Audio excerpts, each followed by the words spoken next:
Order! Order! You are an incorrigible delinquent at times. Behave yourself, man!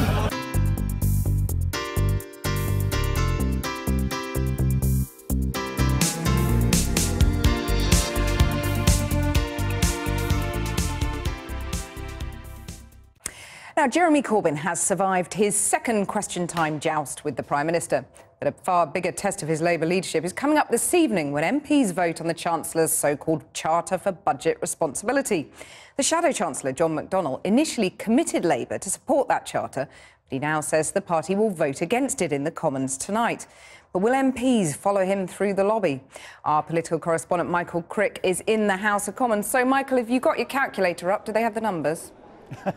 Well, certainly the government has the numbers, I think, tonight without any difficulty whatsoever. The debate began 2 or 3 minutes ago and follows the extraordinary fraught meeting of the Parliamentary Labour Party a couple of nights ago upstairs, which some MPs describe as the worst meeting of the Parliamentary Labour Party that they can remember, when the leader and the Shadow Chancellor, Jeremy Corbyn, and John McDonnell came under fire for their handling of this affair and this extraordinary U-turn over the last couple of weeks. Now, I don't sense there's going to be any great rebellion in the Labour ranks tonight, but there will be, I think, significant numbers of abstentions, and some MPs have made it clear that they're not prepared to go along with the Labour Party line now of opposing the government on this charter. People like Kevin Jones, Chris Leslie, who over the summer, in between Miliband and Corbyn, was the Shadow Chancellor, Liz Kendall, who was a leadership contender, of course, in that leadership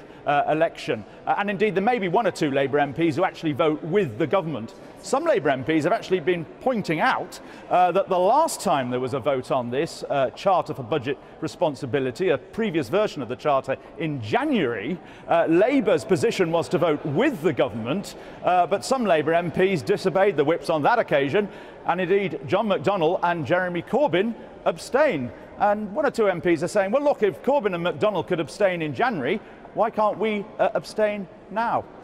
That's loyalty for you. Thank you, Michael. Well, a little earlier, I spoke to the Shadow City Minister, Mr Burgon. I asked him for his reaction to one Labour MP calling this U-turn a total effing shambles.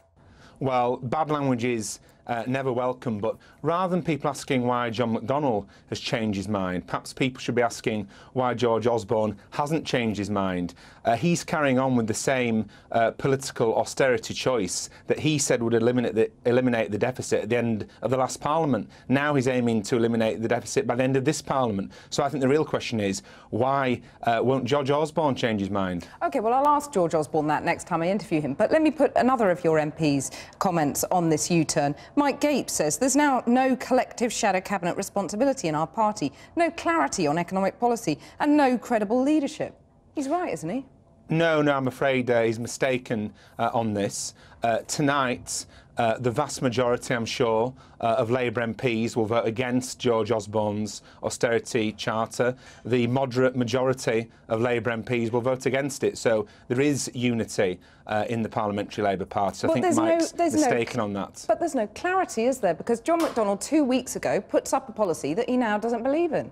Well, in the last 2 weeks, there have been predictions from the IMF, from the former president of President Obama's National Economic Council and others, that the global economic situation isn't perhaps as stable and predictable as we may have thought. Oh, so 2 weeks ago it was OK, this policy, but now it's not?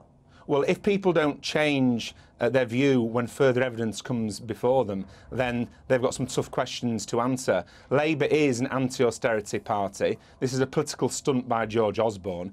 So when would Labour eliminate the deficit then?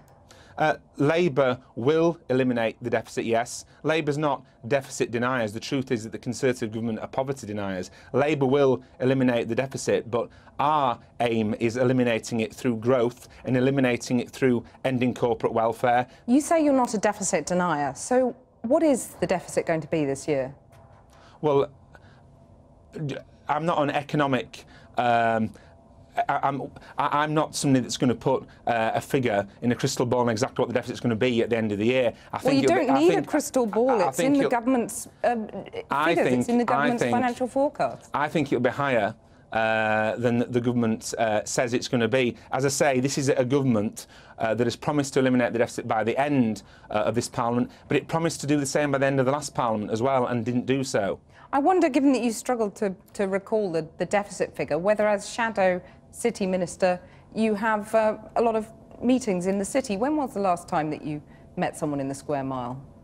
Well, we meet people all the time from the city. In fact, I met representatives of business only a couple of weeks ago in Brighton. When was the last time you went into a city firm, though? Well, I was only appointed to this role a number of weeks ago. Parliament has been in recess. We had the conference season. At the conference season, of course, I had meetings with representatives of business. Have you fixed any meetings with the people in the city to familiarise yourself with your patch? I've got a very busy diary, as you should imagine. Too busy to meet city representatives, the Shadow City Minister? I'll be meeting city representatives who will be... I'll be interested to hear their views and their perspectives on what's going on. Richard Burgon, thank you very much. Thank you very much. I've been getting away with it